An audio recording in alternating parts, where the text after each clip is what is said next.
Shalom semua, saya mau mengucapkan selamat tahun baru Cina bagi semua jemaat yang merayakan tahun baru Cina. Nah, sungguh pun tahun ini saudaraku agak mencabar perayaannya, tetapi saya masih lagi percaya bila saya mengucapkan selamat karena di dalam Kristus saudara pasti diberkati di tengah-tengah cabaran yang kita hadapi itu. Saya doakan saudara dengan family saudara tetap dapat merayakan tahun baru Cina dengan sangat baik. Dan juga saudaraku, hari ini juga kita merayakan Valentine's Day. Ya, Happy Valentine's Day bagi semua yang merayakan hari yang special ini. Dan saya doakan saudara juga, kalaupun tidak boleh keluar dating, makan-makan saudaraku, ya saya pasti saudara akan cari cara yang paling kreatif untuk merayakan hari Valentine's Day ini saudara.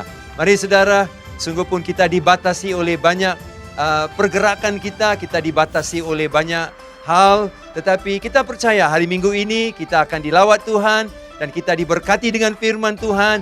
Dan kita akan tangkap sesuatu yang penting yang memberikan pengharapan dan masa depan yang cerah di dalam Kristus Yesus. Saya jemput kita bangkit berdiri bersama-sama dan saya akan berdoa dan kita akan masuk dalam sesi pujian penyembahan. Mari kita berdoa. Tuhan Yesus, terima kasih. Saya doakan bagi semua jemaat yang merayakan tahun baru Cina. Dan kami doakan juga Tuhan bagi semua jemaat. Sehingga hari ini mereka diberkati dengan berkelimpahan dengan kemurahan dan kecukupan Tuhan. Dan saya doakan juga bagi hari ini kita yang merayakan Valentine's Day. Bahwa kami akan mengingati orang-orang yang kami kasihi.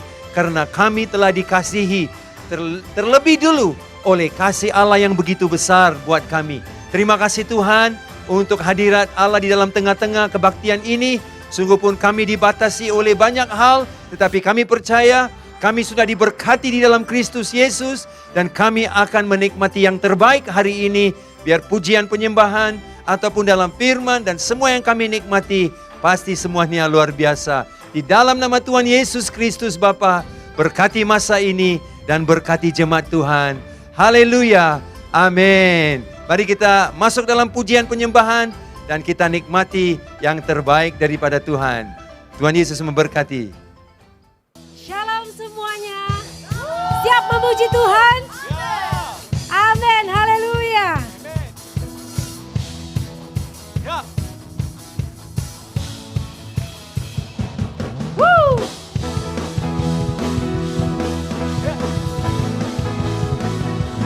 Kita mau katakan kepada Tuhan, tak pernah ku ragu. Haleluya. Tak pernah ku ragu akan kesetiaan-Mu. Kau pegang hidupku. Katakan sepenuh jiwa. Sepenuh jiwaku, ku yakin dan percaya. Kau tuntun langkahku. Yesus Kaulah, Yesus Kaulah Raja dalam hidupku. Berkuasa percaya untuk selamanya. Hanya Kau Tuhan, amin. Sumber kekuatan, kuasa-Mu tercurah bagiku. Katakan hanya, yes Lord. Ku kan berjalan dari kemuliaan, haleluya, sampai kemuliaan selamanya. Yes Lord. Kita angkat lagu ini sekali lagi dengan sukacita. Yes. Pernah ku ragu akan kesetiaan-Mu. Dia pegang hidup kita, saudaraku. Haleluya. Katakan dengan sepenuh jiwa.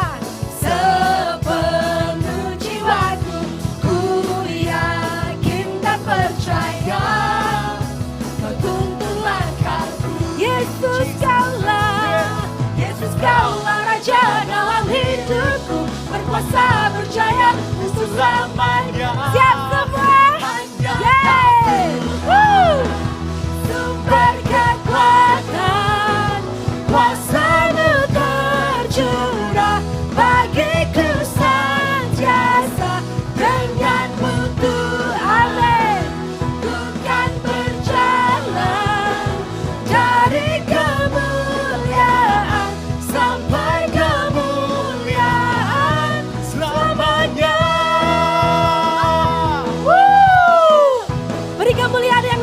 untuk Tuhan kita. Haleluya. Boleh sama-sama tepuk tangan di atas kepala. Amin. Yes Lord. Kami tak pernah ragu Tuhan atas kesetiaan Tuhan. Amin. Yesus kaulah Raja dalam hidupku, berkuasa berjaya. Katakan Yesus. Yesus kaulah Raja dalam hidupku, berkuasa berjaya.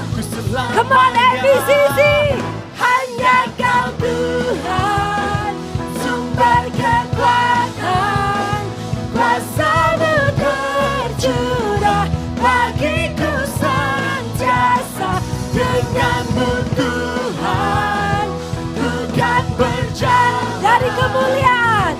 Haleluya. Katakan hanya Kau Tuhan, hanya Kau Tuhan, sumber kekuatan, kuasa-Mu tercurah bagiku senantiasa. Denganmu Tuhan, haleluya, ku kan berjalan dari kemuliaan sampai kemuliaan selamanya. Haleluya Tuhan, benar Bapa. Kami berjalan dari satu kemuliaan ke kemuliaan yang lain. Haleluya. Beri sorak-sorak yang dahsyat buat Yesus kita. Lebih dahsyat lagi. Thank you, Jesus. Amin Tuhan. Yes, Lord. Amen. Yeah. Come on, lebih dahsyat lagi bagi Tuhan Yesus kita bagi ini sorak. Come on. Woo. Dari yang ku harapkan. Amen. Bukti dari segala yang tak kulihat. Amen. Iman berikan ku kekuatan untuk melakukan perkara yang hebat, untuk melakukan perkara yang hebat bersama Roh-Mu Tuhan, bersama Roh-Mu. Ya, ku pasti menang. Semua katakan tinggi, namamu dipuji, hormat, hormat, kemuliaan, bersorak, sorak, dengan segenap hati Raja, Raja, ya, keagungan. Amen. Woo!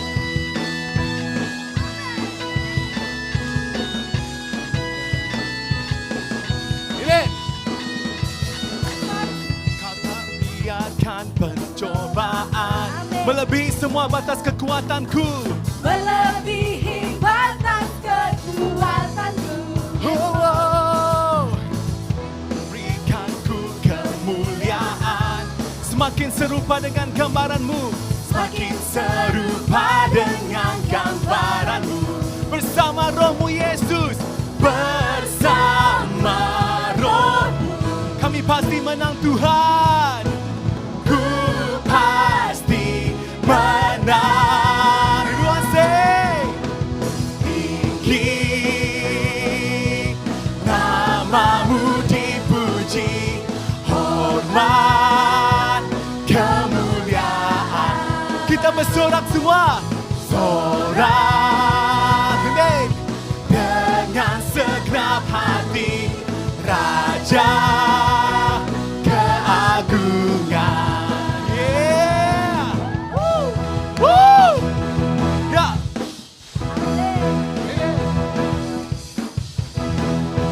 Haleluya Tuhan. Praise God. Semua katakan tinggi. Come on. Namamu dipuji, hormat hanya bagi Tuhan Yesus. Yes, soraklah, sorak dengan segenap hati, Raja keagungan. Tinggi, tinggi, nama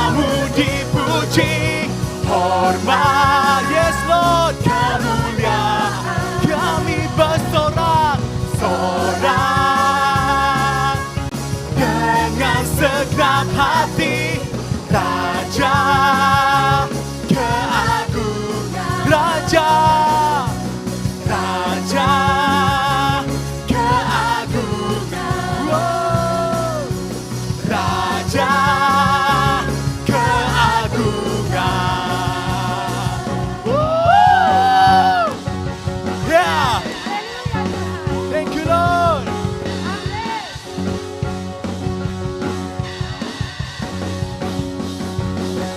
Mari kita bersorak-sorak bagi Tuhan Yesus kita. So come on, angkat suara bagi Tuhan. Dia layak disembah. Yesus kau layak ditinggikan Tuhan. Thank you Jesus. Yes Lord. Terima kasih Tuhan. Terima kasih Yesus. Kau termulia Bapa. Kau termulia Yesus. Kau terbesar lebih dari segala sesuatu Tuhan. Oh, kami ingin datang menyembah-Mu. Oh, mari kita terus sembah Tuhan. Kita kemauan angkat suara bagi Tuhan. Oh, angkat pujian bagi Yesus. Oh, Dia layak disembah. Come on. Just berseru kepada Tuhan saat ini. Suara angkat suara kita. Rabakashaka rababababababa. Thank you Lord.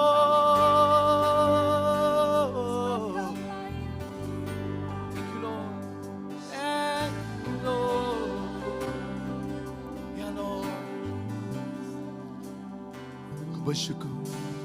Ku bersyukur padamu Tuhan atas kasih-Mu, atas kasih-Mu.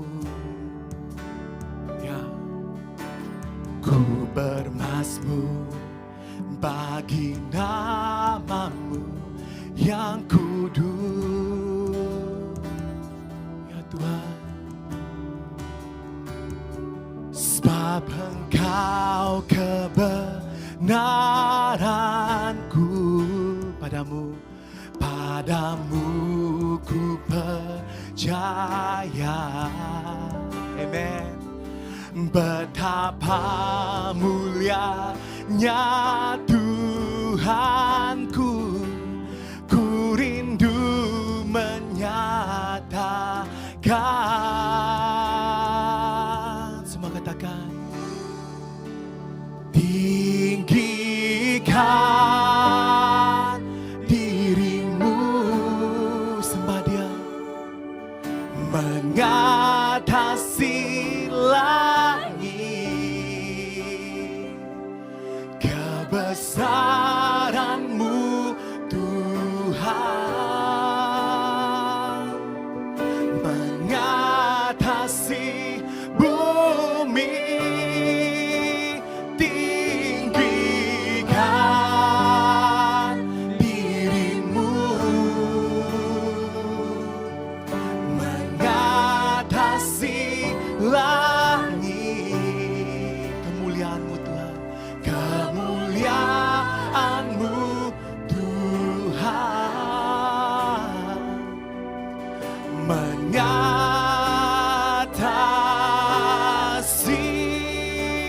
bumi. Oh, ku bersyukur, sembah Dia, come on. Angkat suara bagi Tuhan atas kasih-Mu. Oh Yesus, ku bermazmur bagi nama-Mu yang kudus. Hanya Dia layak disembah. Oh, sebab Engkau kebenaranku, pada Yesus, padamu ku percaya. Betapa mulianya Tuhanku, ku rindu menyatakan.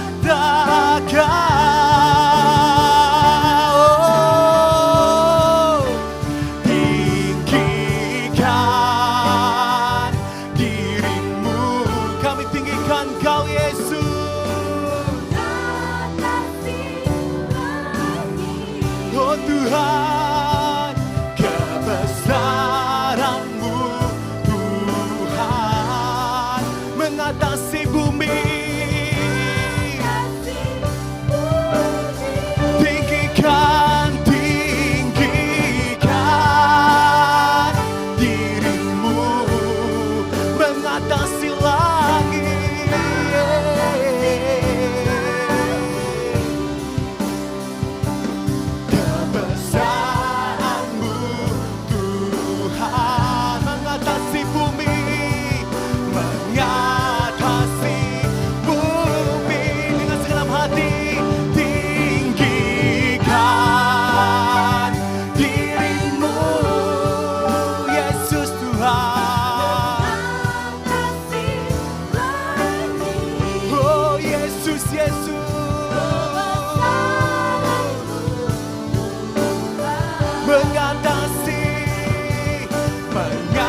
disembah Yesus, Kau layak disembah Tuhan. Come on. Sorak-sorai bagi Tuhan kita, sorak-sorai bagi Tuhan Yesus kita. Dia layak disembah, Kau layak disembah Tuhan. Ya, terima kasih tim worship kerana memimpin kami dengan begitu indah dan intim di dalam hadirat Tuhan. Saya mengambil kesempatan ini juga untuk mengalu-alukan tetamu baru yang mengikuti kami di dalam ibadah raya ini. Sungguh pun saudara tidak boleh berkoneksi dengan kami on-site di gedung gereja, tetapi kami percaya saudara yang mengikuti adalah orang yang istimewa, tamu yang special buat kami. Saudara boleh scan QR code yang ditunjukkan di dalam skrin di depan itu, dan saudara boleh meninggalkan kontak saudara, nama saudara, supaya kami boleh berkoneksi dengan saudara. Terima kasih saudara kerana mengikuti ibadah raya bersama dengan kami, dan saya doakan saudara akan dilawat Tuhan dan saudara akan menikmati yang terbaik daripada kasih Tuhan di dalam ibadah raya ini. Ya, terima kasih kerana mengikuti dan Tuhan Yesus memberkati.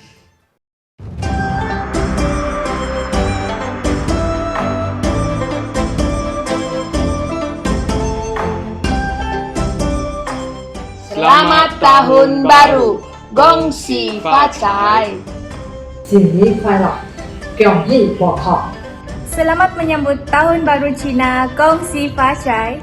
Wishing you and your family love, joy, and peace this Chinese New Year. 新年蒙恩，恭喜恭喜！ Happy Chinese New Year！我要祝大家岁岁平安，家蒙福，年年喜乐，人蒙恩。祝大家蒙恩又蒙福。 Selamat menyambut Tahun Baru Cina, Gongxi Facai, Tuhan memberkati.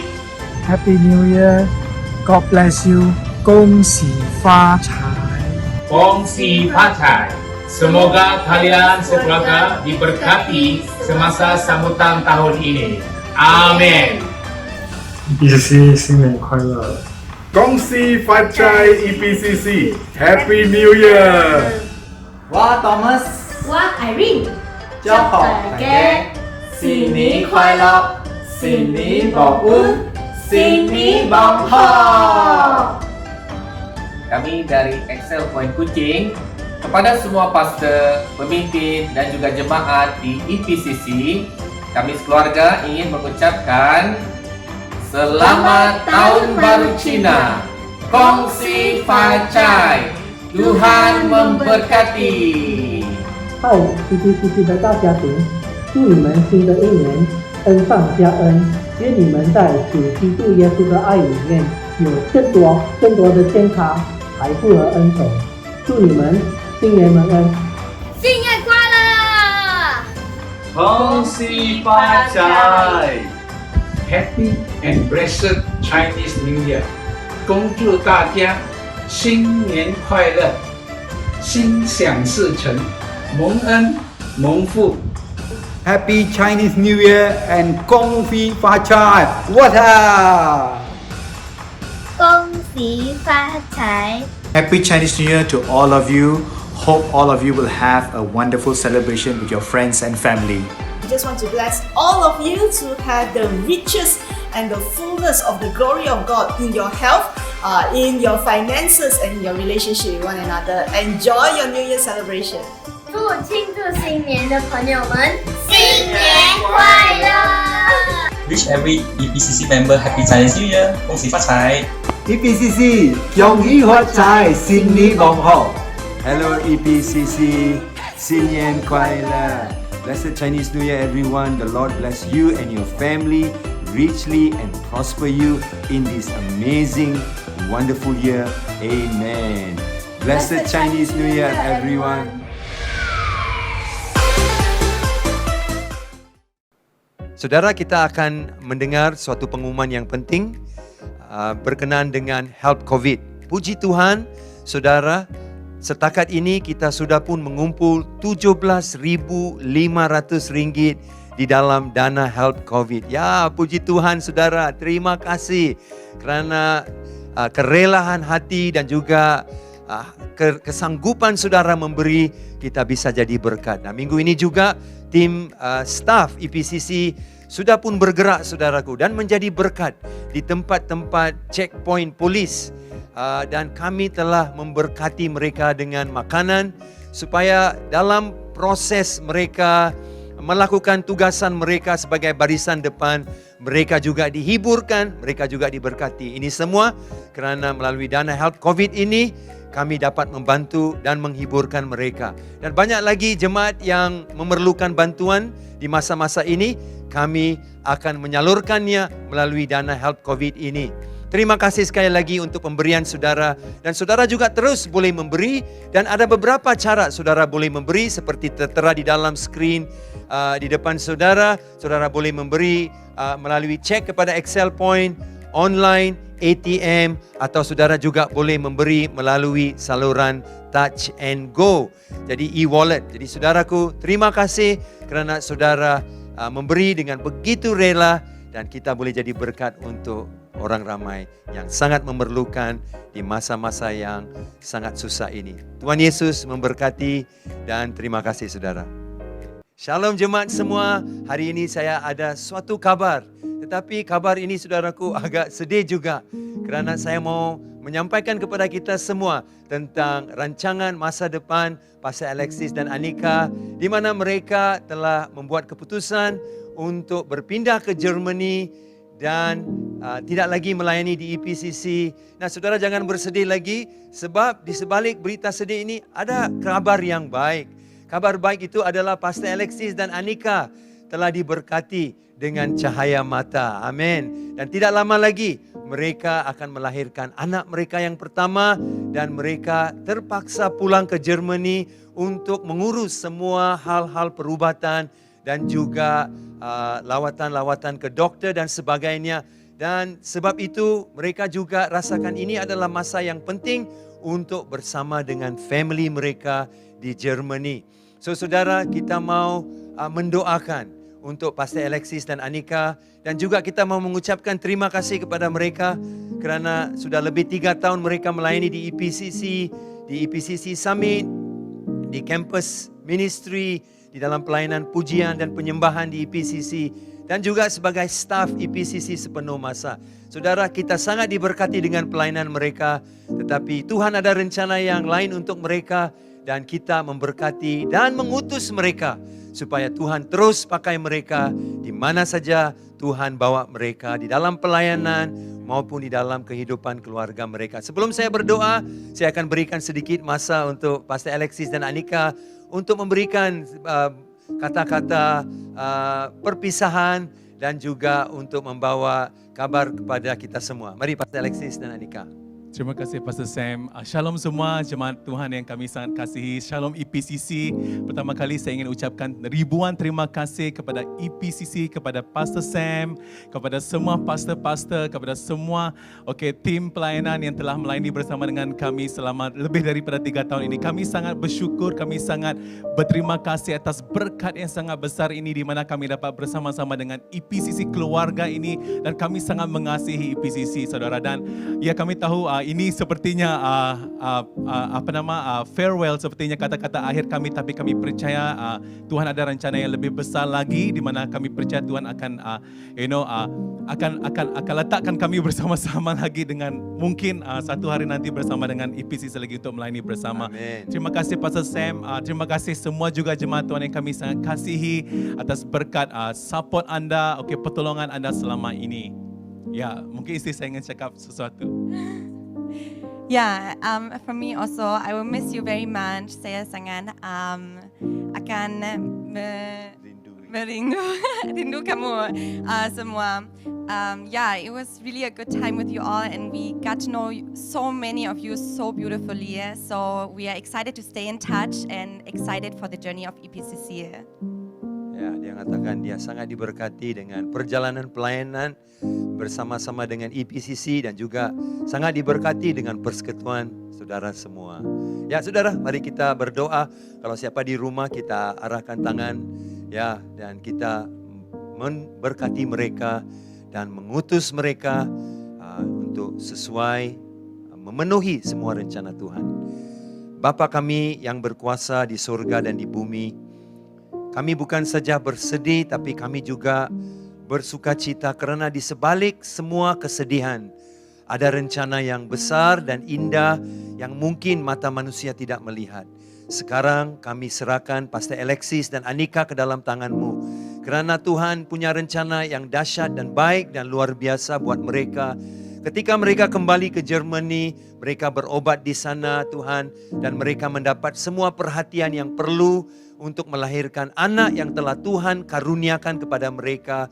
Saya doakan bukan saja untuk masa depan mereka, untuk pelayanan mereka, untuk rencana-rencana yang sudah Tuhan persiapkan untuk mereka, tetapi juga untuk anak di dalam kandungan Anika, supaya anak itu tetap diberkati dan juga Tuhan dipelihara, dan anak itu juga punya masa depan yang cerah dan luar biasa di dalam Tuhan Yesus Kristus. Terima kasih Bapa untuk mereka dan perjalanan mereka. Semuanya Tuhan atur, Tuhan urus, Tuhan berkati, sehingga Tuhan perjalanan mereka berhasil, masa depan mereka tetap berhasil dan diberkati Tuhan.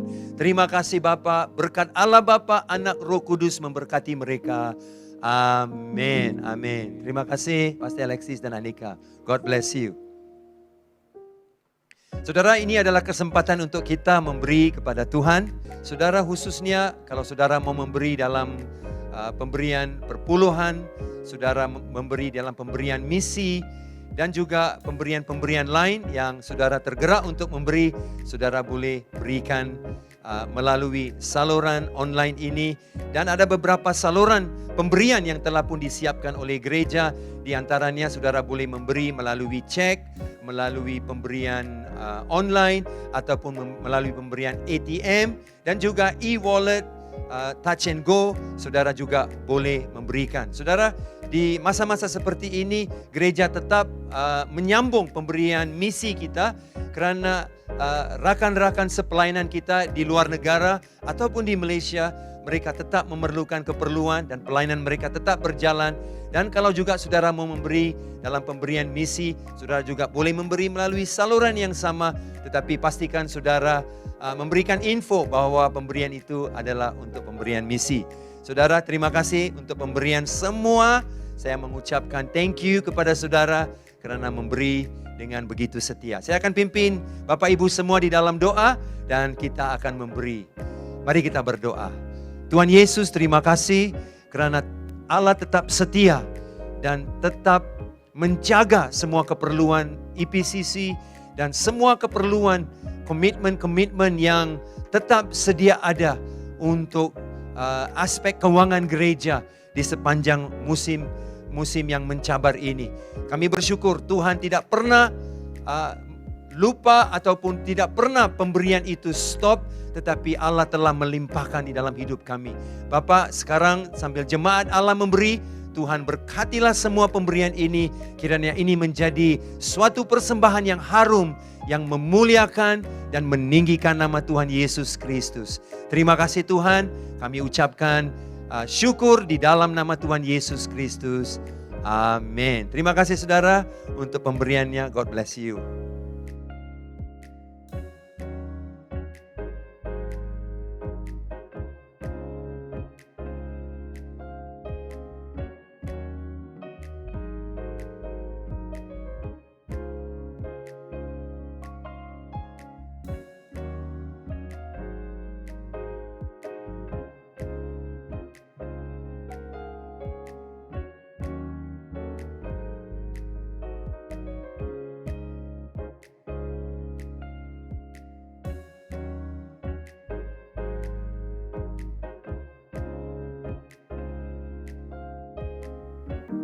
Halo Jemaat EPCC dan juga Jemaat Summit, Shalom kepada semua.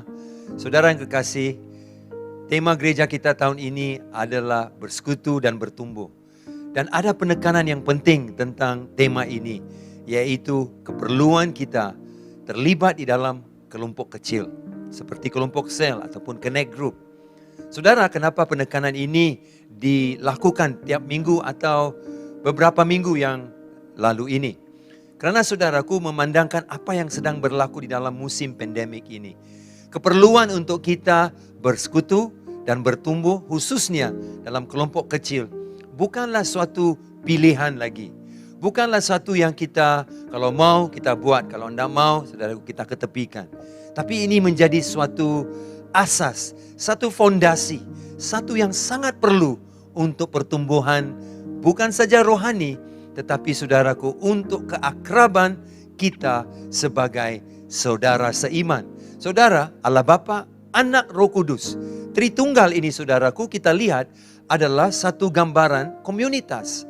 Kalau Allah sendiri terlibat dan terjadi satu komunitas, saudara, kenapa kita sebagai jemaat Tuhan tidak perlu? Sangat perlu saudaraku yang kekasih. Saya bawa saudara kepada 1 Raja-Raja pasal yang ke-19. Pentingnya saudara kita bersekutu dalam satu kelompok atau satu keakraban perhubungan. Nabi Elia melarikan diri daripada Raja Ahab dan istrinya Jezebel.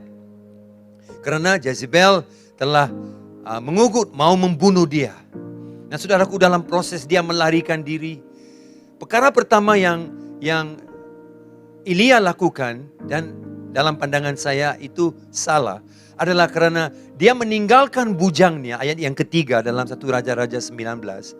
Dan ayat yang keempat Alkitab berkata dia masuk ke dalam padang gurun. Dia tinggalkan bujangnya, pembantunya, dan dia masuk ke padang gurun. Wah saudaraku, itu adalah solo saudaraku. Dia sendirian loh saudara. Dia tidak didampingi oleh orang lain. Nah itu adalah krisis. Saudara, karena kita tidak pernah dibentuk dan diciptakan Allah untuk hidup sendirian. Padahal dalam Kejadian 2:18 firman Tuhan berkata, tidak baik bagi seorang manusia hidup sendiri, saudaraku.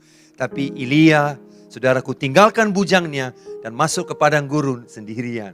Nah saudaraku, dari titik itu kita melihat, saudaraku, emosi Elia mula menjunam dan mula menurun. Dia saudaraku kecewa. Dia berkata kepada Tuhan, Tuhan saya mau bunuh diri. Saya tidak mau Tuhan hidup lagi. Karena semua yang terjadi dalam hidup saya adalah sia-sia. Padahal saudaraku, 24 jam sebelum dia mau mengambil nyawanya, dia melakukan mukjizat yang terbesar di Israel. Dan banyak juga yang bertobat. Di mana saudaraku, di Gunung Karmel, saudaraku, dia berdoa dan api turun dari surga. Dan 450 Nabi-Nabi Baal dibunuh oleh Elia, saudara. Nah saudara, itu adalah suatu kemenangan yang besar. Tapi 24 jam selepas itu, saudaraku, emosinya menurun, pencapaiannya menurun. Dan saudaraku, dia tidak bermaya lagi untuk melayani. Saudaraku, tambah lagi, dia tinggalkan bujangnya. Dia sendirian masuk ke padang gurun. Nah, tidak heran saudaraku. Nah saudaraku, bagaimana Allah memulihkan dia? Di ayat yang ke-19, pasal yang sama, 1 Raja-Raja 19. Kita melihat Allah menemukan seorang teman kepada dia. Allah menemukan Elisa kepada Elia. Saudaraku, saya percaya ada sesuatu dampak yang luar biasa hebat. Di mana Allah mau kita belajar. Hidup di dalam keakraban. Hidup di dalam satu komunitas.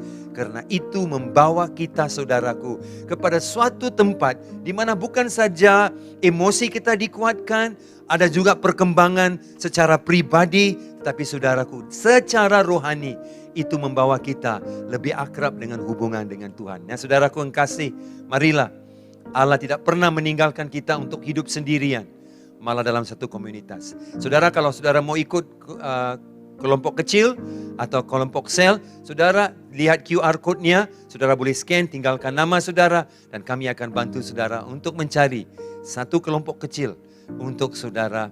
Dan ini sangat penting dalam proses untuk kita bertumbuh, bersekutu dan bertumbuh saudara. Sangat penting. Mari kita lakukan sama-sama. Tuhan Yesus memberkati. Saudara, puji Tuhan hari ini, ya sempena hari Valentine's Day, kita ada seorang tamu yang istimewa yang akan melayani firman Tuhan untuk kita semua. Nah saudara, 2 hari yang lalu, yaitu semasa cuti tahun baru Cina ini, kita telah mengadakan campus camp untuk sidang bahasa. Induk dan juga Summit telah sama-sama mengikuti campus camp ini dan dilayani oleh Pastor Wagner.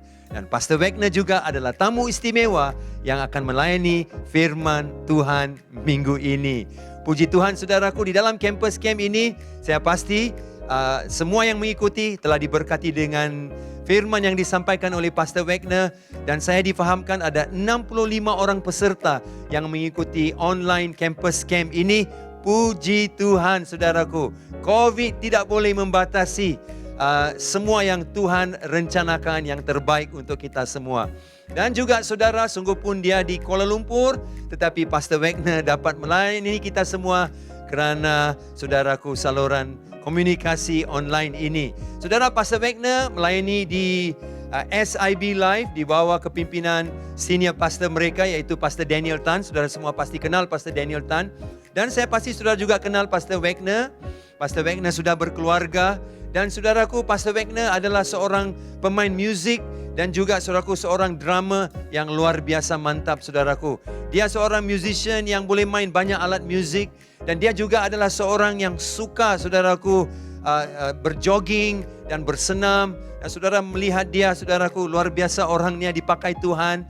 Dan gereja SIB Live adalah gereja yang mengalami ledakan pertumbuhan dan juga menjangkau begitu banyak anak muda. Puji Tuhan, Pastor Daniel dan juga Pastor Wagner punya visi yang sangat besar untuk menjangkau anak-anak muda saudara. Jadi hari ini saudaraku, tanpa membuang masa, mari kita sambut Pastor Wagner yang akan melayani bukan saja di jemaat di Induk, tapi juga jemaat di EPCC Summit. Kamu diberkati juga dengan firman Tuhan ini. Tuhan Yesus memberkati, dan nikmatilah firman Tuhan daripada Pastor Wagner. God bless you. Shalom semuanya, selamat pagi. Apa kabar Anda pada pagi hari ini? Pertama-tama kali saya ingin mengucapkan terima kasih, suatu penghargaan bagi saya untuk dapat menyampaikan firman Tuhan dalam ibadah Bahasa Malaysia EPCC. Thank you Pastor Sam for this opportunity. Terima kasih juga buat Pastor Alexis, Pastor Alex, Pastor Logesh. I really miss to that the fellowship time with all of you. Dan saya berharap sebenarnya untuk saya, istri dan anak-anak, sebenarnya berharap untuk pergi ke Penang sebenarnya. Bila Pastor Alexis beritahu dengan saya pada tahun lepas bahwa saya dijemput untuk berbicara dalam campus camp dan juga ibadah hari Minggu. We are so excited kerana sudah lama MCO, dan tempat yang paling sesuai untuk pergi selepas lama terkurung di rumah adalah Penang. Walau bagaimanapun kerana keadaan tidak mengizinkan kita dalam ibadah online, tapi saya percaya bahawa pekerjaan Tuhan itu tidak terbatas. Ada amin? Ya, pengurapan Tuhan itu tidak terbatas. Dimanapun Anda berada pada pagi hari ini, saya percaya Tuhan akan menjamah Anda. Yang percaya katakan amin. Haleluya. Baik, mari kita berdoa terlebih dahulu sebelum saya memulakan penyampaian firman Tuhan. Tuhan, kami bersyukur buat pagi ini kesempatan untuk kami mendengar firman-Mu.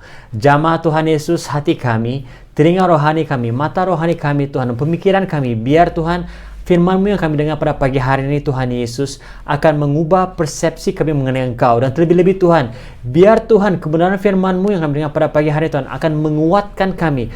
Buat kami sedar Tuhan Yesus bahwa kasih karunia-Mu Tuhan memberi kekuatan bagi kami, khususnya dalam musim pandemik seperti ini. Terima kasih Tuhan Yesus, kami siap untuk menerima firman-Mu di dalam nama Tuhan Yesus Kristus. Yang percaya katakan amin. Baik, mari kita buka di dalam Yohanes pasal yang ke-8 ayat yang pertama hingga 18. Alright. Saya membaca daripada Alkitab terjemahan bahasa Indonesia, dan kerana 18 ayat sahaja, sama kita ikut bersama-sama. Ayat pertama, tetapi Yesus pergi ke Bukit Zaitun. Lalu pagi-pagi benar ia berada lagi di bait Allah, dan seluruh rakyat datang kepadanya. Ia duduk dan mengajar mereka. Maka ahli-ahli Taurat dan orang-orang Farisi membawa kepadanya seorang perempuan yang kedapatan berbuat zina. Mereka menempatkan perempuan itu di tengah-tengah, lalu berkata kepada Yesus, Rabi, perempuan ini tertangkap basah ketika ia sedang berbuat zina. Ayat yang kelima, Musa dalam hukum Taurat memerintahkan kita untuk melempari perempuan-perempuan yang demikian. Apakah pendapatmu tentang hal itu? Mereka mengatakan hal itu untuk mencobai dia, supaya mereka memperoleh sesuatu untuk menyalahkannya. Tetapi Yesus membungkuk, lalu menulis dengan jarinya di tanah. Dan ketika mereka terus-menerus bertanya kepadanya, ia pun bangkit, berdiri, lalu berkata kepada mereka, "Barang siapa di antara kamu tidak berdosa, hendaklah ia yang pertama melemparkan batu kepada perempuan itu." Lalu ia membungkuk pula dan menulis di tanah. Tetapi setelah mereka mendengar perkataan itu, pergilah mereka seorang demi seorang, mulai dari yang tertua. Akhirnya tinggallah Yesus seorang diri dengan perempuan yang tetap di tempatnya. Ayat 10. Lalu Yesus bangkit berdiri dan berkata kepadanya, "Hai perempuan, di manakah mereka? Tidak adakah seorang yang menghukum engkau?" Jawabnya, "Tidak ada, Tuhan." Lalu kata Yesus, "Aku pun tidak menghukum engkau. Pergilah dan jangan berbuat dosa lagi mulai dari sekarang." Saya ulangi apa kata Yesus. "Aku pun tidak menghukum engkau. Pergilah dan jangan berbuat dosa lagi mulai dari sekarang." Dan saya percaya ada di antara Anda harus mendengar perkataan Yesus pada pagi hari ini. "Aku pun tidak menghukum engkau. Pergilah dan jangan berbuat dosa lagi mulai dari sekarang." Nah, tajuk firman Tuhan yang saya ingin sampaikan pada hari ini adalah kasih karunia bagi yang tercela. Grace for the disgrace. And you know what? It's an honor, satu kehormatan bagi saya kerana diberikan teks ini, oleh Pastor Sam. Dan saya difahamkan bahawa EPC sekarang ada dalam sermon series, siri khotbah, dan satu hal yang sangat baik. Alright, dan saya difahamkan, saya melihat video khotbah Pastor Sam dan juga Pastor Alex, beberapa minggu yang lalu, yang bicara mengenai Haran, bicara mengenai Yakub, bagaimana kasih karunia Tuhan, kasih Tuhan itu menguatkan kita. Nah, pada pagi hari ini saya mau mengajak Anda melihat satu ayat firman Tuhan yang cukup terkenal, suatu kisah yang cukup biasa kita dengar, dan selalu disampaikan waktu di dalam KKR dan sebagainya. Namun saya percaya pada pagi hari ini ada satu hal yang baru Tuhan mau ungkapkan kepada kita. Sewaktu saya mempersiapkan firman Tuhan ini, saya bersyukur karena kalau bukan kesempatan ini, saya mungkin tidak dapat melihat kebenaran dari satu sudut ini. Jadi, I'm so excited untuk menyampaikan kebenaran Tuhan pada pagi hari ini. Nah, sebelum saya teruskan, ini saya katakan, apa itu kasih karunia? Kasih karunia adalah kasih tanpa syarat terhadap orang yang tidak layak untuk mendapatkannya. Seorang hamba Tuhan bernama Paul Zahl, saya translate dalam bahasa Inggeris, dia katakan begini, "Grace is unconditional love toward a person who does not deserve it." Kita tidak layak untuk mendapatkannya. Kita tidak layak untuk mendapatkan kasih karunia daripada Tuhan, tapi itu namanya kasih karunia. Allah mengasihi kita walaupun kita tidak layak. Ada amin? Nah, apa maksudnya tercela? Tercela or disgrace dalam bahasa Inggeris. Sebenarnya perkataan tercela ini sangat jarang kita gunakan dalam bahasa sehari-hari. Betul atau tidak? Bahkan saya saya tidak tahu, mungkin dalam tahun ini kali pertama saya menggunakan perkataan tercela ni, atau mungkin dalam doa, kurang pasti. Kita selalu menggunakan, sangat jarang kita gunakan perkataan ini. Maksud perkataan tercela adalah keadaan di mana kita kehilangan kehormatan, dihina, tiada harga diri, ditutupi rasa malu dan dianggap keji. Itu namanya tercela. Dan inilah yang dialami oleh wanita yang kedapatan berlaku zina itu. Nah, seperti saya katakan tadi, cukup terkenal, cukup terkenal kisah ini, Nah, apa yang dilakukan oleh orang Farisi dalam kisah ini memang betul. Memang dalam Imamat pasal yang ke-20 ada mengatakan bahwa orang yang berzina harus dilempar dengan batu sampai mati. Mereka bagi Yesus ini kan hukum Musa kan? Memang betul. Nah, dalam undang-undang Yahudi pada zaman itu terdapat 4 jenis hukuman mati. Pertama, dilempar dengan batu sampai mati, dan inilah hukuman yang orang Farisi dan ahli agama ini mau bagi dengan Tuhan Yesus pada waktu itu. Hukuman mati yang kedua adalah dibakar hidup-hidup. Yang ketiga adalah dicekik, dan hukuman mati yang keempat dalam undang-undang Yahudi pada zaman itu adalah dipenggal kepala. Nah, dan masing-masing hukuman ini diberikan untuk kesalahan tertentu. Hukuman mati dalam undang-undang Yahudi pada zaman itu, kita harus ingat, mungkin karena dalam konteks kita mungkin tidak berapa faham background dia, latar belakangnya, dan izinkan saya menyampaikan sedikit daripada sejarah dan latar belakang daripada kisah ini supaya Anda dapat mengerti. Nah, hukuman mati dalam undang-undang Yahudi pada zaman itu mengatakan begini, tidak boleh dijatuhkan hukuman mati ke atas seseorang kecuali ada minimum berapa? 23 hakim. Itu Sanhedrin. 23 hakim yang memutuskan dalam perbicaraan orang itu dengan suara majoriti. Maksudnya mesti majoriti, ya, 23 hakim memutuskan bahwa yes, memang orang ini bersalah dan diberi hukuman mati. Dan mesti ada sekurang-kurangnya 2 saksi mata yang berwibawa yang memberi keterangan di hadapan mahkamah bahwa mereka telah melihat pesalah tersebut melakukan kesalahan. Nah, ini adalah ketetapan undang-undang Yahudi pada waktu itu. Namun di dalam kes wanita ini, wanita ini kedapatan berzina. Ya. Dan seharusnya 2 saksi utama adalah orang yang layak melempari batu yang pertama. So maksudnya berdasarkan hukum pada waktu itu, saksi mata itu yang akan mula-mula lempar batu. Setelah kedua-dua saksi mata itu lempar batu, baru diikuti oleh orang-orang lain. Nah, seperti yang kita tahu, apa yang dilakukan oleh mereka sebenarnya ini sebenarnya bertentangan dengan hukum, right? Nah, jadi ada 3 perkara yang saya mau kongsikan pada kita. Bagaimana kita melihat kasih karunia ini diberikan bukan saja kepada wanita itu, tapi kepada kita juga, orang-orang yang tercela. Ya, jujur, bila saya melihat firman Tuhan ini, saya melihat keadaan wanita ini, saya teringat diri saya sendiri juga. Ya, saya tidak layak menerima kasih karunia Tuhan. Saya orang yang tercela, ya, karena masa lalu saya, kegagalan saya pernah masa yang lalu. Tapi saya bersyukur, karena kasih karunia Tuhan menguatkan saya. Nah, poin yang pertama saya mau kongsikan pada pagi hari ini adalah tidak satu pun dosa yang tersembunyi di mata Tuhan. Tidak satu pun dosa yang tersembunyi di mata Tuhan. Kita tahu bahwa wanita ini ditangkap basah karena melakukan zina. Yang menariknya, yang ditangkap hanya dia, bukan lelaki tersebut. Seharusnya lelaki dan juga wanita tersebut ditangkap.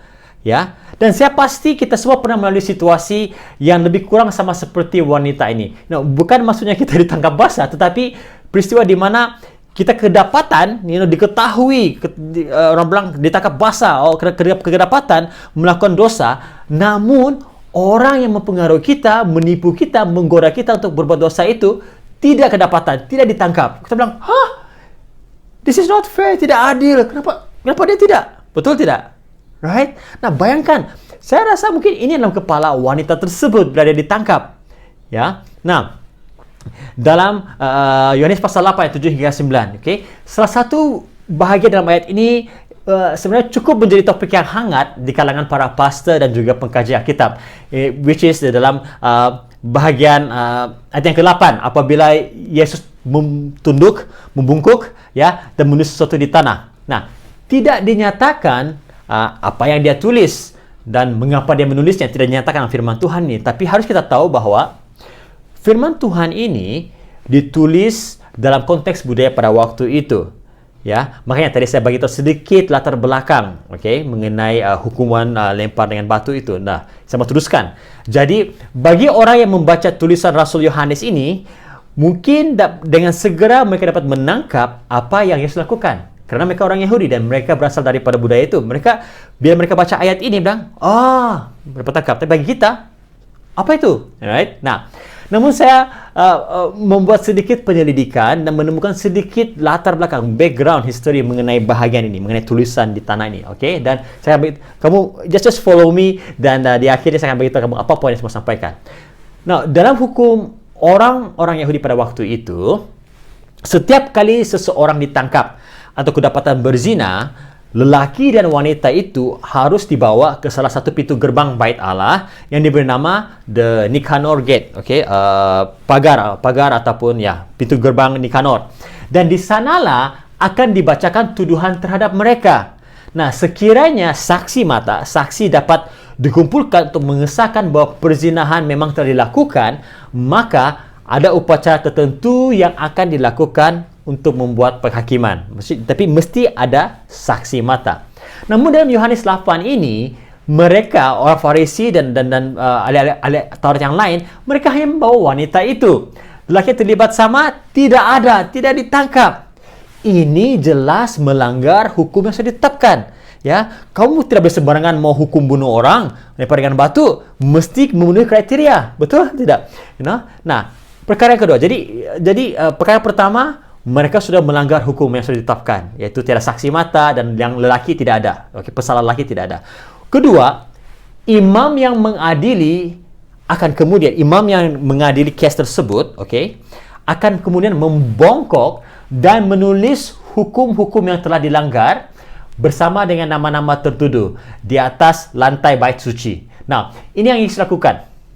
Okey. Nah, sebenarnya imam pada zaman itu, okey, menurut budaya mereka adalah imam yang menjadi hakim itu boleh menulis hukum di mana saja, okey. Asalkan tempat yang mereka tulis itu tidak bersifat kekal, okey. Dan debu di lantai ataupun tanah di bait Allah itu adalah tempat yang paling biasa digunakan kerana itu kan debu kan, jadi boleh kena tiup angin dan boleh hilang begitu saja. Nah, kamu tahu apa? Dengan melakukan hal ini, tunduk dan menulis di lantai itu, sebenarnya Yesus menunjukkan kepada para penuduh-penuduh itu, yaitu orang Farisi dan ahli agama itu. Yesus sebenarnya menulis di lantai kan. Dia menunjukkan kepada mereka sendiri bahwa, hey, kamu sibuk-sibuk bawa wanita ini kepada saya, kamu sendiri, Yesus menulis, kamu sendiri melanggar hukum yang sudah ditetapkan. Ya. Seharusnya ada 2 saksi mata yang harus hadir, ya. Dan apa yang terjadi? Tidak ada saksi mata, betul? Nah, para ahli Taurat dan orang Farisi hanya mengatakan bahwa wanita ini ditangkap berbuat zina. Persoalannya, siapa yang menangkap mereka berbuat zina? Siapa saksi mata? Tidak dinyatakan. Ya, of course kita tahu bahwa sebenarnya mereka membawa wanita ini adalah tujuannya untuk apa? Memerangkap Yesus. Nah, jadi kita diperhatikan bahwa para ahli Taurat dan orang Farisi mengabaikan hukum-hukum yang dengan cara membawa wanita itu sahaja dan kemudian melanjutkan dengan tuduhan dan bilang, oh ini harus kena lempar dengan batu ini. Ya, Yohanes pasal 8 ayat 7 mengatakan, Yesus berkata, siapa yang tidak berdosa di antara kamu, hendaklah dia melemparkan batu kepadanya terlebih dahulu. Mendengar perkataan Yesus, melihat apa yang Yesus buat di lantai itu, mereka pun merasa tertuduh. Mereka bilang, Now, apa poin yang saya ingin sampaikan di sini? Ya. Poin yang saya ingin sampaikan adalah ini, saudara-saudari semua. Tangkap ini. Tidak satu pun manusia yang benar di mata Tuhan. Semua manusia berdosa. Semua manusia hilang kemuliaan Tuhan dan harus dihukum. Orang-orang Farisi, ahli-ahli Taurat pada waktu itu tidak terlepas dari hukuman. Kesalahan mereka berbeza daripada wanita itu, tetapi bagi Tuhan, dosa tetap dosa. Sekali lagi, kesalahan yang orang Farisi buat ini berbeza daripada wanita itu. Ya, tapi bagi Tuhan, dosa tetap dosa. Di mata Tuhan, wanita itu berdosa dan orang yang berusaha untuk menghukumnya juga berdosa. Betul? Nah, wanita ini melakukan dosa yang kelihatan di mata manusia, yang jelas kelihatan. Tapi orang-orang Farisi dan ahli-ahli agama ini, mereka melakukan dosa yang tersembunyi dari mata manusia. Di mata manusia yang kelihatan hanyalah wanita ini buat dosa, ya. Tapi bagi Tuhan, orang-orang Farisi ini juga berbuat dosa, ya. Kenapa bagi Yesus dosa yang dilakukan oleh orang-orang Farisi ahli agama ini sangat bahaya, Karena mereka apa? Munafik, hipokrit. Dan kita dapat melihat bagaimana Yesus sendiri mengecam mereka dalam Matius pasal 23 ayat 13 hingga 39. Ada beberapa ayat Yesus mengecam mereka. Ayat 27 Yesus mengatakan, Matius 23 ayat 27 mengatakan, celakalah kamu hai ahli-ahli Taurat dan orang Farisi. Hai kamu orang-orang munafik, kamu seperti kuburan yang dilabur putih, yang sebelah luarnya memang bersih tampaknya, tetapi yang sebelah dalamnya penuh tulang belulang dan pelbagai jenis kotoran. Demikianlah jugalah kamu, di sebelah luar kamu tampaknya benar di mata orang, tetapi di sebelah dalam kamu penuh dengan kemunafikan dan kedurjanaan. Nah, Yesus tahu bukan wanita itu berdosa, tapi orang Farisi dan ahli Taurat itu juga pun berdosa juga. Tidak satu pun dosa yang tersembunyi di mata Tuhan. Ya, mungkin Anda kedapatan melakukan dosa, dan seperti wanita tersebut, Anda dihukum atau didisiplinkan. Kalau ini yang terjadi dengan Anda, bertobatlah dan bersungguh-sungguh. Mungkin ada di antara Anda ada pengalaman sebelum ini di mana dosa Anda, kesalahan Anda didedahkan, ke umum, mungkin di gereja ke orang ramai, kawan-kawan Anda, sehingga kamu merasa sangat dimalukan sehingga Anda meninggalkan gereja. Kamu mungkin ada yang bukan saja meninggalkan gereja, meninggalkan kampung halaman Anda, jauh daripada orang-orang yang mengenali Anda, karena kamu merasa sangat-sangat dimalukan.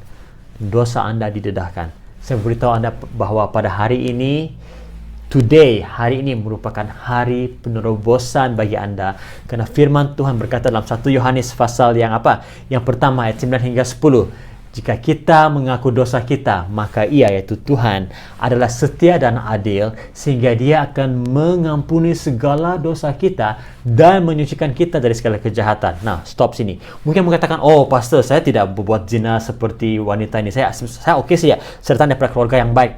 Ayat 10.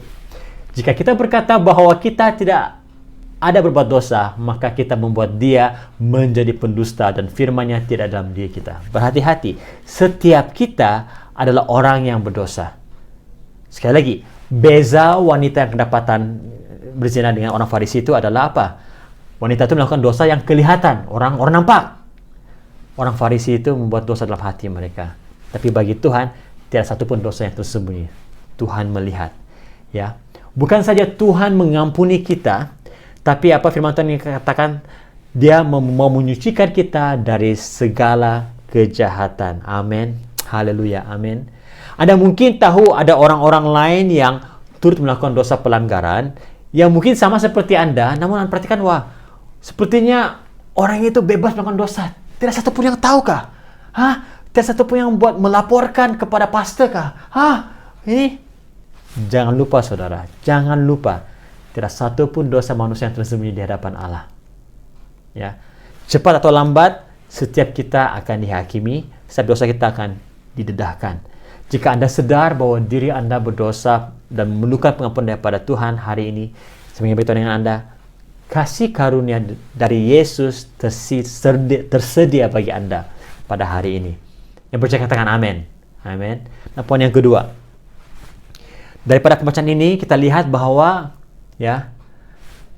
Tuhan Yesus ingin wanita itu keluar daripada penghakiman masa lalu. Tuhan Yesus mau Anda, kita semua keluar dari penghakiman masa lalu. Apa maksud saya? Oke. Ketika Yesus berkata pergi bagi kita wanita itu katakan pergi. Ya, Yesus bukan saja berkata, pergi jangan berbuat dosa lagi. Bukan saja begitu. Ingat, mereka pada waktu ini mereka berada di satu ruangan di rumah ibadat, di satu ruangan yang di khalayak ramai, di mana dia siap diadili, Namun setelah orang yang coba melemparinya itu pergi, yang tinggal hanyalah Yesus dan wanita tersebut. Maksudnya wanita itu tetap berada di sana. Wanita itu tetap berdiri di sana, karena dia sadar bahwa memang saya bersalah ini. Yesus katakan pergi. Nah, ada maksud rohani daripada perkataan pergi itu, dan ini yang saya mau kongsikan dengan kita pada pagi hari ini. Yesus mau wanita tersebut pergi daripada tempat penghakiman itu. Pergi daripada keadaan lamanya yang penuh dengan celaan. Pergi daripada kegagalan masa lalu. Buat apa wanita itu mau tinggal di tempat itu? Sebab apa Yesus katakan? Ada lagi orang menghakimi kamu? Tidak ada kan? So what are you doing here? Kalau ini saya tambah saja. Jadi apa kamu buat di sini? Pergi. Jangan lagi berdiam di sini. There's no business here. Kamu sudah diampuni. Pergi. Now, tahukah kamu ramai orang percaya, orang Kristen, tanpa sadar mereka masih mahu tinggal di kawasan perkarangan tersebut. Mereka masih mau tinggal di tempat di mana mereka dahulu pernah gagal, pernah dihakimi, pernah rasa malu. Mereka tetap mau tinggal di tempat di mana dahulu mereka rasa ditolak, tidak dihargai. Kita harus pergi. Tuhan sudah mengampuni kita. Go! Jangan diam di sana. Berapa banyak di antara Anda bertahun-tahun tetap tinggal di tempat penghakiman Anda, meskipun Yesus katakan, tidak orang yang menghakimi kamu. Kenapa kamu tidak pergi? Kenapa kamu tidak maju? Kenapa kamu melihat diri kamu, saya lemahlah Tuhan, tidak boleh buat apa-apa. Tuhan katakan, pergi. Go. Kamu jemaat-jemaat semua katakan, pergi. Pergi. Pergi tinggalkan tempat penghakiman yang lalu itu. Pergi tinggalkan pengalaman yang lalu itu. Ya, letakkan semuanya di belakang. Put everything behind and look forward. Pandang ke hadapan. Ya, bagaimana kita semua mau mengalami penerobosan, breakthrough daripada Tuhan jika Anda tidak mau jika Anda mau tetap berada di tempat yang sama. Ya. Orang semua maju, pemimpin Anda, pastor Anda sudah maju. Tadi tahun 2021, Anda dari fizikal kamu tahun 2021, tetapi rohani kamu, mental kamu, ya jiwa kamu masih lagi teringat tahun 98. Ataupun mungkin ya ada yang belum lahir. Mungkin masih lagi kamu tinggal di tahun 2010. Ya, saya masih ingat dulu pastor tahun 2010 macam inilah saya. Hey, Yesus katakan, pergi. Go, tinggalkan. Nah, harus Anda tangkap ini. Bila Yesus berkata para wanita itu pergi, bukan bermaksud Yesus tahu, memang ini wanita ini tidak akan berbuat dosa lagi, memang dia akan ini. No. Yesus tahu, bila Yesus katakan pergi dan janganlah berbuat dosa lagi, Yesus tahu bahwa karena namanya manusia, dia pasti akan lagi digoda oleh dia punya keinginan-keinginan daging. Jadi maka Yesus kata, berhati-hati, jangan lagi tergoda dengan keinginan-keinginan daging yang membuatkan engkau jatuh lagi. Ya.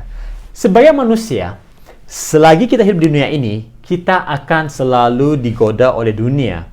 Namun, apa yang Yesus katakan untuk bilang kepada kita pada pagi hari ini, pergi dan jangan berbuat dosa lagi. Goda-goda itu akan datang, ya. Jangan heran, kamu bertobat pada hari ini, ya, kamu meninggalkan kawan-kawan yang lama, kebiasaan yang lama, jangan heran jika ada lagi datang. Tuhan, saya sudah bertobat, meninggalkan semua, saya sudah pergi, tapi Tuhan, kenapa macam balik-balik ada muncul lagi di handphone saya ada konteks saya nampak di TV. Kenapa Tuhan? Godaan akan tetap datang. Selagi kita hidup di dunia ini, pasti ada godaan. Tapi Tuhan katakan, jangan berbuat dosa lagi. Berkata, tidak, say no kepada godaan-godaan tersebut. Ada amin? Katakan tidak kepada tipu muslihat iblis. Come on, sama-sama katakan tidak. No, say no kepada godaan-godaan iblis. Nah, dan inilah perintah yang Tuhan berikan kepada wanita itu, ya. Yang dia juga berikan kepada kita pada pagi ini. Pergi, tinggalkan kegagalan lalu. Tinggalkan dosa-dosa lama. Tinggalkan tabiat-tabiat lama yang menghancurkan hidup Anda dan katakan tidak, say no kepada godaan-godaan yang berusaha untuk menarik Anda kembali kepada hal-hal yang lama. Ya, kecelakaan di masa lalu hanyalah tempat yang sementara. It's just a temporary place. Okay? Kasih karunia Tuhan mau kita keluar dari tempat yang lama itu. Ya. Nah, dan yang terakhir, apa yang kita boleh pelajari daripada kisah wanita ini dan juga Yesus? Pengampunan dari Yesus membebaskan. Pengampunan daripada Yesus membebaskan. Ada amin. Saya ingin Anda fikirkan bersama, okay? Just fikirkan bersama. Mungkin wanita ini, memang dia ditulis dalam firman Tuhan, tapi Anda fikirkan, mungkin saja wanita ini selama ini sedar akan dosa yang dia lakukan. Dia mau bertobat, tetapi selalu tidak menjadi, dan dia terperangkap dalam dosa yang sama berulang kali. Sehinggalah hari dia ditangkap basah itu. Nah, mungkin bagi dia, inilah nasib hidupnya. Dia akan mati. Matilah saya nih di tangan orang-orang Farisi. Matilah saya. Bila dipikirkan, itu tidak jauh berbeda daripada kita kan. Mungkin ada di antara kita selama ini memang mau berhenti melakukan dosa-dosa kita. Susah betul. Ya, kita berhenti tapi, macam susah mau berhenti lah, pastor. Macam mesti ada satu intervention, ada satu yang kalau hanya Tuhan saya boleh buat saya berhenti dari melakukan dosa ini. Nah, saya percaya ini yang dialami oleh wanita ini pada waktu itu. Ya. Nah, tapi kita tahu bagi wanita ini, meskipun dia mengatakan memang matilah ini, memang tidak harapan, habislah saya pada hari ini. Inilah akibat dari dosa saya. Itu bagi wanita tersebut. Tapi you know what? Bagi Tuhan Yesus, hari itu merupakan hari penerobosan bagi dia. Amen. Ya. Hari penerobosan di mana dia mematikan kehidupan lamanya dan menerima hidup yang baru. Hidup yang dibebaskan oleh Tuhan Yesus. Ada amin. Bukan lagi hidup yang dilemahkan oleh dosa, tetapi hidup yang dikuatkan oleh kasih karunia Tuhan. Nah, hari ini, saya beritahu dengan jemaat-jemaat semua yang dikasih Tuhan, hari ini pengampunan yang Anda terima bukan saya memberikan Anda kesempatan yang baru, tetapi memberikan Anda kekuatan untuk terus-menerus hidup dalam kemenangan. Sekali lagi saya ulangi, mungkin ada yang tidak mendengar saya, nanti menangkap ini, oke? Hari ini, pengampunan yang Anda terima bukan saja memberikan Anda kesempatan yang baru untuk mengubah hidup Anda, bukan saja itu, tapi ini merupakan kesempatan yang memberikan Anda kekuatan untuk terus hidup dalam kemenangan. Haleluya. Haleluya. Amen. Karena dalam Yesus ada pengampunan. Dalam Yesus ada kemenangan. Nah, sekali lagi, saya ingin mengingatkan kita. Kasih karunia bermaksud kita mendapatkan apa yang bukan menjadi hak kita. Kasih karunia bermaksud kita dilayakkan, padahal kita tidak layak. Kenapa? Karena ini adalah karakter Yesus sendiri, karakter Kristus sendiri yang mengasihi kita tanpa syarat. Kekristenan mengajar bahwa apa yang layak kita terima adalah kematian, betul? Karena manusia berdosa kan, dan layak dihukum. Upah dosa adalah maut. Ya, tetapi pengampunan yang Yesus berikan, pengampunan yang sama yang Yesus berikan kepada wanita ini 2000 tahun yang lalu, adalah pengampunan yang sama Dia berikan kepada setiap kita pada hari ini. Amin, haleluya. Secara fisikal, wanita tersebut bukan saja dibebaskan dari hukuman mati, pada hari itu, tetapi dia juga dibebaskan daripada kematian kekal. Ya. Bila Yesus berkata, pergilah dan jangan berbuat dosa lagi, ya, Yesus sekali lagi mengingatkan wanita itu, jangan kembali ke gaya hidup yang penuh dengan dosa. Ya, kamu tahu, di antara ramai orang di muka bumi, apalagi pada waktu itu, hanya Yesus yang layak untuk menghakimi wanita tersebut. Betul tidak? Ya, karena dia tidak ada dosa. Hanya Dia yang layak untuk menghakimi wanita tersebut. Ya, karena Dia mengasihi wanita tersebut, karena betul besar kasihnya kepada wanita tersebut, Dia berkata, aku pun tidak menghukum engkau. Kata-kata Yesus menunjukkan belas kasihan dan tuntutan untuk hidup dalam kekudusan. Ya, pergi dan jangan berbuat dosa lagi. Ada belas kasihan di sana. Pergilah dan jangan berbuat dosa lagi. Maksudnya Tuhan bilang, jangan berbuat dosa. Maksudnya apa? Memang diharapkan agar wanita tersebut untuk jangan lagi mengulangi perbuatan lamanya. Ada tuntutan di sana, ya. Yesus selalu ada balance bagi Yesus. Ada kasih karunia dan juga kebenaran. Kedua-dua ini harus ada sama.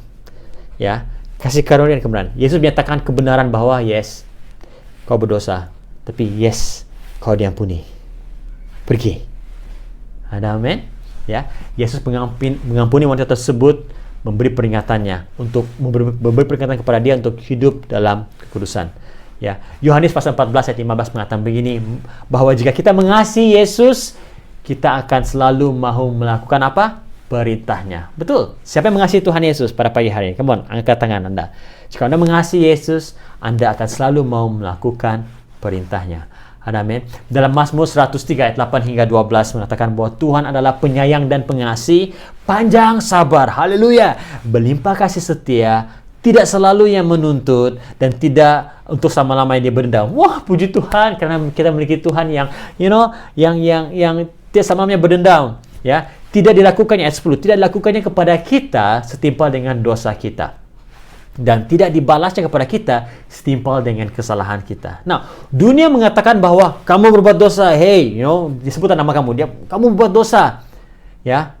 Tidak ada orang lain yang boleh membayar hutang dosa Anda. Kamu buat dosa, wah, memang parah lah begitu. Kamu harus menanggungnya. Tapi Tuhan berkata apa? Tuhan berkata, saya tidak akan membalas kamu setimpal dengan apa yang kamu lakukan. No. Sejauh timur daripada barat, begitulah dia menjauhkan kita dari pelanggaran kita. Wow, luar biasa kasih karunia Tuhan. Amin. Saya berharap sampai ke tahap ini, sampai ke poin ini, kamu dikuatkan oleh Tuhan, oleh kasih karunia-Nya. Amin. Haleluya. Harus kita ingat bahwa bila Yesus mengatakan pada wanita tersebut pergi, Yesus tahu bahwa wanita itu berbuat dosa, namun hutang dosa yang dilakukan oleh wanita itu akan ditanggung Yesus di kayu salib. Ya, Bukan bermaksud bilang, sebenarnya kita macam ini tau. Sebenarnya kita sama seperti wanita itu. Ya, sebetulnya kita yang harus dihukum mati karena dosa pelanggaran kita, betul? Namun Yesus dengan penuh kasih karunia katakan, pergi, jangan berbuat dosa. Mungkin ada di antara kita yang merasa takut dan cemas akan kehidupan Anda dalam pandemik ini. Kamu merasa takut dan cemas. Karena apa? Karena Anda melihat bahwa kawan-kawan Anda, hidup mereka sepertinya diberkati Tuhan. Ada keluarga yang lain diberkati Tuhan. Wow, haleluya. Tapi Anda dalam musim ini bergumul, banyaknya cabaran sendiri. Anda mungkin berpikir, wah, memang Tuhan menghukum saya ini. Memang Tuhan menghukum saya ini. Mungkin inilah akibat yang saya harus tanggung. Sebab, Pastor, sebelum COVID-19 ini, Pastor, saya banyak Pastor buat dosa. Banyak, betul. Memang ya inilah, musim inilah Tuhan hukum saya. Aduh. Saya beritahu kepada Anda semua, okay? Jangan takut. Jangan, jika Anda sedar Anda berdosa dan Anda sedarkan kesalahan Anda, datang kepada Yesus, mohon pengampunan daripada Tuhan, dan Dia akan berkata kepada Anda hal yang sama Dia katakan pada wanita yang ditangkap zina tersebut. Dia akan berkata pada Anda pada hari ini, anakku, dosamu diampuni. Pergilah dan jangan berbuat dosa lagi. Yesus akan mengatakan hal yang sama kepada Anda pada hari ini. Ya. 1 Yohanes pasal yang keempat ayat 18 mengatakan begini, di dalam kasih tidak ada ketakutan. Kasih yang sempurna melenyapkan ketakutan. Sebab ketakutan mengandung hukum, dan barang siapa takut, dia tidak sempurna dalam kasih. Saudara-saudari semua yang dikasihi Tuhan, terimalah kasih dari Yesus Kristus pada pagi hari ini. Kasih dari Kristus inilah yang akan menguatkan Anda. Kasih yang sempurna inilah yang memampukan Anda untuk hidup tanpa rasa takut dalam situasi pandemik yang kita hadapi saat ini. Ada amin? Ada amin? Ya. Apabila Anda memahami bahwa Tuhan mengasihi Anda apa adanya, Anda tidak perlu lagi rasa takut. Tidak perlu rasa takut. Anda tidak perlu khawatir akan kegagalan Anda pada masa yang lalu. Jangan beranggapan bahwa kegagalan Anda menyebabkan Dia kurang mengasihi Anda. Sekiranya Anda dapat mengetahui betapa dalamnya kasih Tuhan, Anda tidak perlu takut. Seriously. Ya. Tuhan sudah mengetahui tentang dosa-dosa dan kesalahan yang telah Anda lakukan, dan juga apa yang akan Anda lakukan. Tuhan tahu. Dan namun Dia masih memilih untuk mengasihi Anda dan saya. Haleluya. Sebelum pun wanita ini mengenal Yesus, wanita yang kita bahasa ini, sebelum pun dia mengenal Yesus, dia sudah terlebih dahulu dikasihi oleh Yesus. Nah, kita mungkin tidak mengenal Yesus dengan mendalam sebelum ini. Bila kita dalam masalah, kita mungkin berasa bahwa Tuhan itu jauh, dan kita tidak mencari Yesus, sebab kita tahu kita tidak layak. Sebab selama ini kita tidak mencari Dia. Apa dalam musim pandemik ini kan, mungkin Anda bilang, makin jauh daripada Tuhan, bilang, aduh Tuhan, saya tidak layak lah, mau berdoa, mau cari Tuhan, saya sedarlah diri saya. Ya. Sebab itu dengan Anda, kasih karunia Tuhan tersedia untuk setiap kita semua sebelum pun kita mengenal Tuhan. Amin. Dan Roma pasal yang ke-8 ayat 7 mengatakan begini, karena kasih Yesus kepada kita bukan saja dibebaskan daripada dosa, tapi kita menjadi apa? Lebih dari pemenang. Amen. Ya. Karena kasih Yesus kepada kita bukan saja dibebaskan daripada dosa, tapi kita dijadikan apa? Lebih dari pemenang. Lebih dari pemenang. Haleluya. Nah, hari ini saya memberitahu Anda semua bahwa kasih karunia daripada Yesus cukup untuk setiap Anda. Cukup untuk setiap kita. Tersedia bagi setiap kita yang tercela. Untuk setiap orang yang merasa dipinggirkan, setiap Anda yang merasakan dihakimi, setiap Anda yang merasakan sudah kehilangan kehormatan diri, kasih karunia Tuhan tersedia untuk Anda. Dan karena Allah mengasihi kita berkata, aku lebih dari pemenang. Ada amin. Haleluya. Terima kasih Tuhan. Mari saja kita semua untuk tunduk kepala bersama-sama. Mungkin pagi hari ini, waktu saya menyampaikan firman Tuhan tadi, Roh Kudus berbicara kepada Anda. Roh Kudus mengingatkan Anda bahwa kamu masih tetap tinggal di tempat penghakiman tersebut. Kamu masih merasa tertuduh. Meskipun kamu sudah mengaku dosa, meskipun kamu sudah diampuni, tapi kamu masih lagi rasa tertuduh, kamu masih tetap tinggal di sana. Pagi ini, Yesus berkata, pergilah, tinggalkan tempat itu, dan jangan berbuat dosa lagi. Ada di antara Anda pada pagi hari kamu sangat-sangat memerlukan kasih karunia pada Tuhan. Kamu sepertinya terus-menerus kamu merasa kamu hidup dalam kegagalan demi kegagalan. Pagi hari ini, kasih karunia Tuhan tersedia untuk Anda. Musim ini bagi Anda adalah satu musim yang sangat-sangat mencabar, apalagi PKP yang ini kamu rasa inilah Tuhan, inilah kali terakhir, inilah kesempatan saya yang terakhir. Hei, saudara-saudara semua yang dikasih Tuhan, mungkin bagi Anda ini kesempatan terakhir, tapi bagi Tuhan inilah masanya untuk menyatakan kemuliaannya. Haleluya. Bapa di surga, kami bersyukur Tuhan Yesus buat pagi hari ini Tuhan. Kami tahu Bapa di surga, kasih karunia-Mu untuk setiap pribadi kami. Kami ini Tuhan adalah manusia yang tercela Tuhan, yang hilang kehormatan Bapa di surga, yang dipinggirkan Tuhan karena dosa dan kegagalan kami Tuhan.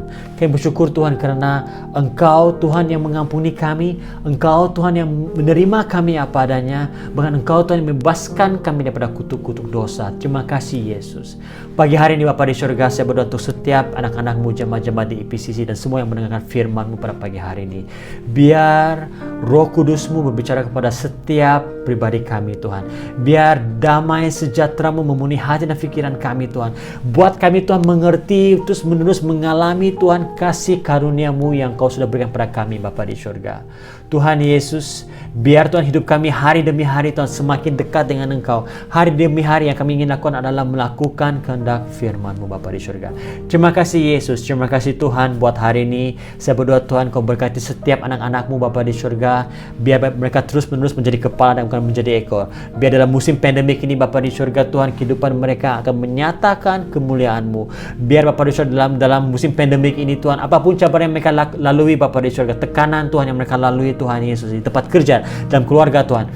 Haleluya, biar mereka Bapa di surga tahu bahwa kasih karunia-Mu Tuhan ada bagi mereka. Terima kasih Tuhan Yesus. Terima kasih Bapa di surga Tuhan buat pagi ini Bapa di surga. Hamba-Mu percaya Tuhan Yesus, setiap kami Tuhan diperbaharui dalam pikiran kami Tuhan. Setiap kami Tuhan mengalami penerobosan pada pagi hari ini. Kami bersyukur untuk semua ini Tuhan Yesus. Di dalam nama Tuhan Yesus. Haleluya. Semua anak Tuhan yang mengasihi Tuhan katakan amin. Amin. Sekali lagi terima kasih untuk kesempatan ini. Terima kasih Pastor Sam, Pastor Alex, Pastor Alexis, Pastor Loges, semua kepimpinan dan juga jemaat-jemaat IPCC. I wish to come and visit you guys after this MCO. So have a great Sunday. Tuhan memberkati.